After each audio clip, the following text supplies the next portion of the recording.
Good morning, সুপ্রভাত। সৌমিক স্মিতা নতুন একটি ব্লগে তোমাদের স্বাগত জানাচ্ছি। আজকের আকাশে দেখো মেঘলা আছে, কিন্তু সেই যে কাঠফাটা রোদ্দুর সেরকম না, গুমোট গরম, কিন্তু তাও হাওয়াটা আছে। আজকে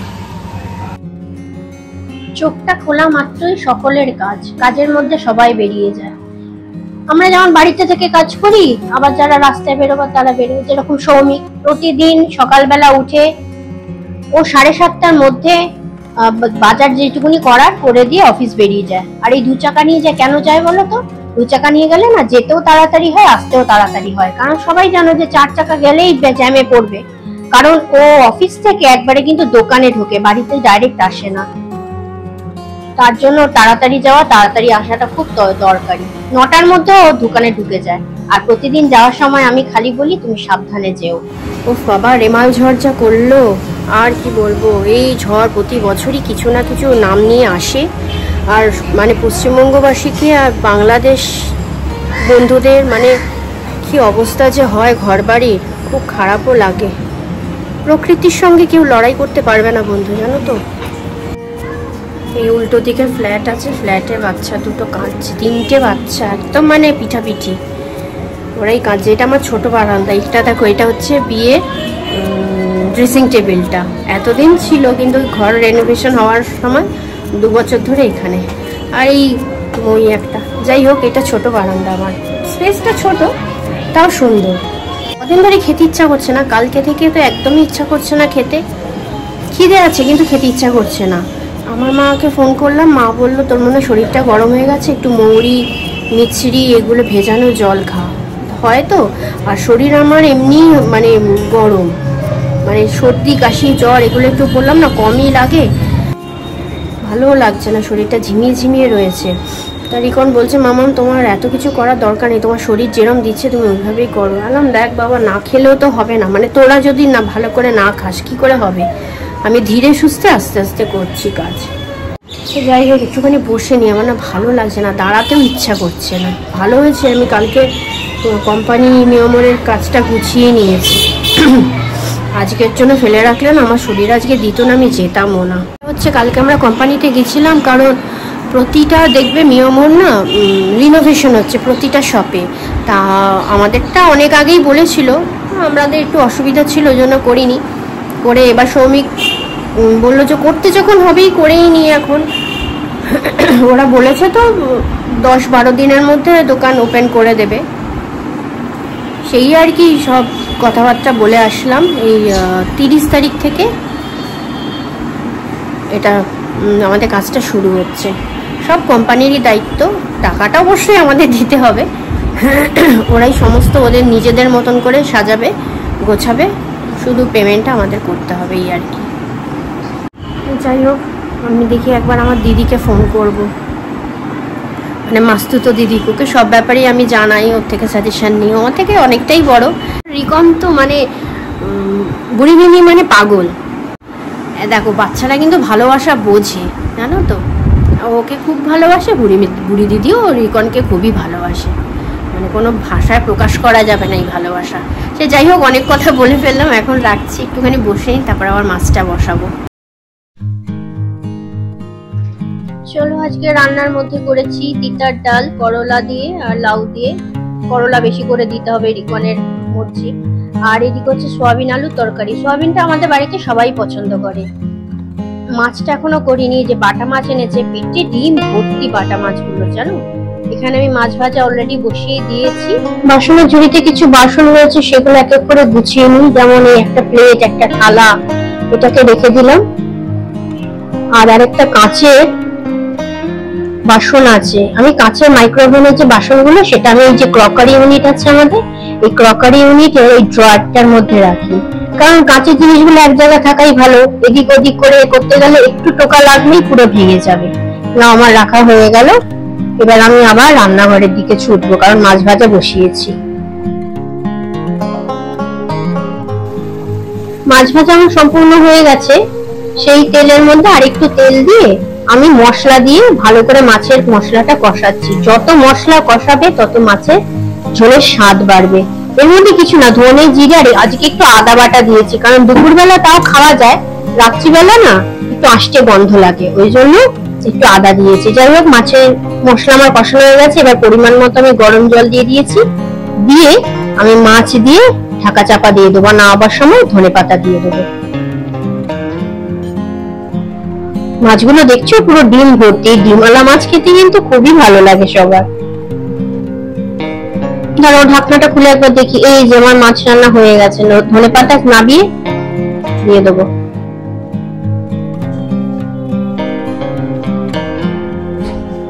ভাবলাম রান্নাঘরটা আমি একটুখানি মোছামুছি করে নিই হালকা করে উপর দিয়ে, কারণ ভাতটা বসিয়ে দিয়েছি, আমি ততক্ষণ কি করব, সময়টা তো বেঁচে থাকবে। ওই আমি একটা সলিউশন বানিয়ে নিই যাতে মাছের আষ্টে গন্ধ এইসব না থাকে আর রান্নাঘরটা পরিষ্কার থাকে। ওই দিয়ে আমি গ্যাসের টেবিল, গ্যাসের ওভেন, তারপরে ওয়ালটা, রান্নাঘরে সব আমি পরিষ্কার করে মুছি। এইটা দিয়ে না আমি ক্যাবিনেট গুলো যা আছে সেই প্লাই গুলোকে মুছে নিই, তাতে আমার কোনো অসুবিধা হয় না। এই যে এই কাজটা কিন্তু তোমরা করতে যেও না। গ্যাসটা জ্বলছে, আমি খুব ধীরে সুস্থেই এটা সরালাম, ওভেনটা পরিষ্কার তো করতে হবে বলো না, ও আমি ধীরে সুস্থে করি, কোনো অসুবিধা হয় না।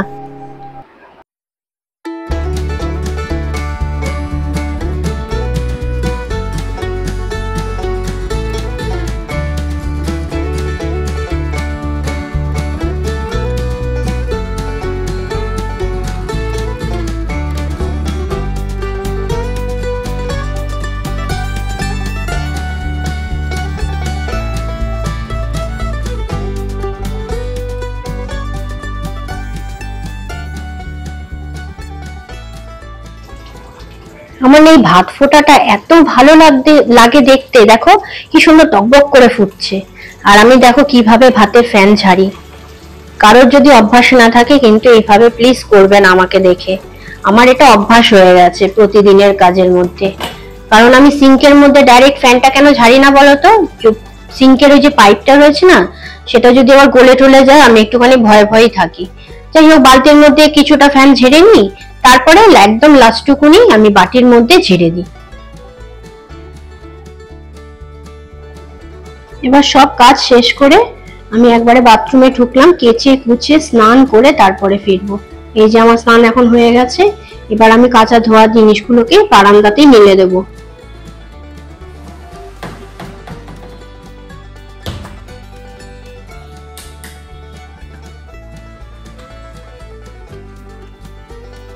ব্যাস আমার স্নান হয়ে গেছে, কাচাকুচিও হয়ে গেছে। বারান্দায় এই জামা কাপড়গুলো এখানেই মেলে দেবো, কারণ রোদের এত একটা তাপ মতন রয়েছে না, ভ্যাপসা গরম টাইপের, এখানেই সব শুকিয়ে যাবে। সব এক এক করে জামা কাপড় ঝেড়ে ঝেড়ে মেলে দিই, তারপরে খাবারের ব্যবস্থা আর কি।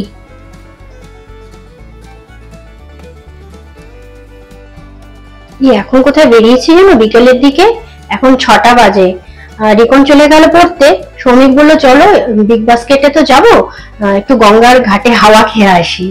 অ্যাকচুয়ালি অনেকদিন যাওয়া হয় না, আমাদের বাড়ির সামনেই গঙ্গা, কিন্তু তাও ও যে কথাটা বললো, প্রায় আমরা 2 বছর পরে যাচ্ছি গঙ্গা ঘাটে। চলো, সামনেই তো বিগ বাস্কেট, আগে একটুখানি ঘাটে যাই, একটু বসি, একটু হাওয়া খাই, তারপরে ঢুকবো বিগ বাস্কেটে।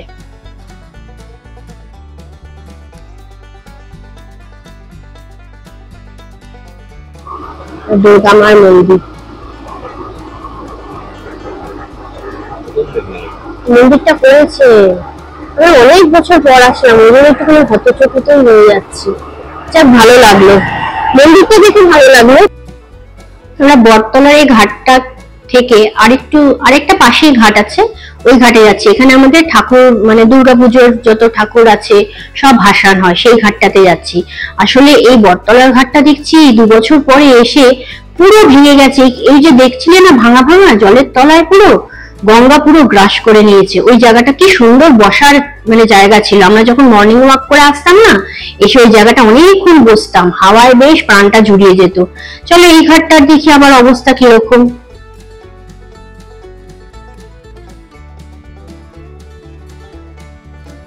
এই ঘাটটা তো তাও আপাতত দেখে মনে হচ্ছে ঠিকই আছে, কারণ অনেকেই বসে রয়েছে, সবাই মনে এখন এই ঘাটটার মধ্যেই এসে বসে। এই হচ্ছে ঘাটের অবস্থা, খুব সুন্দর করে ঘাটগুলো বাঁধিয়ে দিয়েছিল, কিন্তু এখন অবস্থা খুবই খারাপ। তাও বিকেলের দিকে সবাই একটুখানি এসে একটু হাওয়া খেতে পারে, কারণ এত গরম পড়েছে। আমরা এলাম প্রায় এই ঘাটে আসি না, আমরা ওই দিকের ঘাটটাতে যাই। এই দেখো, এইটা হচ্ছে এই ঘাটটায় আমরা গেছিলাম, কিচ্ছু নেই এখন, পুরো ভেঙে একাকার হয়ে গেছে। তাও 2 বছর পর গেলাম বাড়ির সামনে। না, মানুষের লাইফ এখন এত ফাস্ট হয়ে গেছে, সময়ই নেই। আর ছেলে মেয়ে বড় হলে তাদের পেছনে ছুটতে ছুটতে জীবন যায়। বালি ব্রিজ দেখা যাচ্ছে এখান দিয়ে, এই দেখো বালি ব্রিজ, এই যে বালি ব্রিজ। এই গঙ্গার ঘাটে দাঁড়িয়ে থাকতে থাকতেই সব দাদাদের সঙ্গে দেখা, আর সেই ফুটবলের আলোচনা। আমিও মাঝে মাঝে একটুখানি পার্ট নিয়েছিলাম এদের সঙ্গে। আর সৌমিককে দেখলে ফুটবল আলোচনা করবে না তো কি করবে। তো চলো এবার বিগ বাস্কেটে ঢুকতে হবে, কিছু জিনিস নেবো, বিশেষ করে তো বিস্কিট, চা পাতা, সসেজ, মাশরুম, এইসবই আর কি। ম্যাগি কিছুই নেই সেরকম ঘরে, যেগুলো রিকনের খুবই প্রয়োজন। গুড ইভিনিং, এই মাত্র বাড়িতে এলাম সব কেনাকাটা করে। বিগ বাস্কেটের কিছু কেনাকাটা ছিল, ওগুলো করে এলাম। রিকনের একটা বই বাঁধাতে দেওয়ার ছিল, কারণ বইটা না নতুন বই, একদম এত মোটা না, বইটা খুলে যাচ্ছে পেজগুলো। আর 9, 10 2 বছর তো চালাতে হবে। আমি সৌমিককে বললাম বইটা বাঁধিয়ে নি, নাহলে মুশকিল আছে। এবার আমি একটুখানি বসি, জল খাই, খুব জল তেষ্টা পেয়েছে। এই একটা সিঙ্গাড়া খেয়েছি, তারপরে রিকন আসবে, আবার ওর সাইকেলটা তুলবো, এইসব কাজ করতে করতেই সময় চলে যায়। চলো এখন 11টা বাজতে যায়, প্রায় 5 মিনিট বাকি আছে। এই যে ডিনারের পরে আইসক্রিম খাওয়া হচ্ছে, সৌমিক নিয়ে এসছে আইসক্রিম। এখনো কিন্তু ঠান্ডাটা একটু আছে, তার মধ্যে নিয়ে এসছে। এই যে ইনিও খাচ্ছেন। তা চলো আইসক্রিম খেতে খেতেই ব্লগটা এখানে এন্ড করছি। তোমরা সবাই খুব ভালো থেকো, সাবধানে থেকো, সুস্থ থেকো। আর ব্লগগুলো দেখবে, দেখে কমেন্ট করে জানাবে, সাবস্ক্রাইব করে দেবে, লাইক করবে। লাইক বাটনটা কিন্তু অবশ্যই প্রেস করবে। আর তাহলে এখানেই রাখছি। সবাই খুব ভালো থেকো, সাবধানে থেকো, সুস্থ থেকো। চলো টাটা, গুড নাইট, সবাই খুব ভালো থেকো।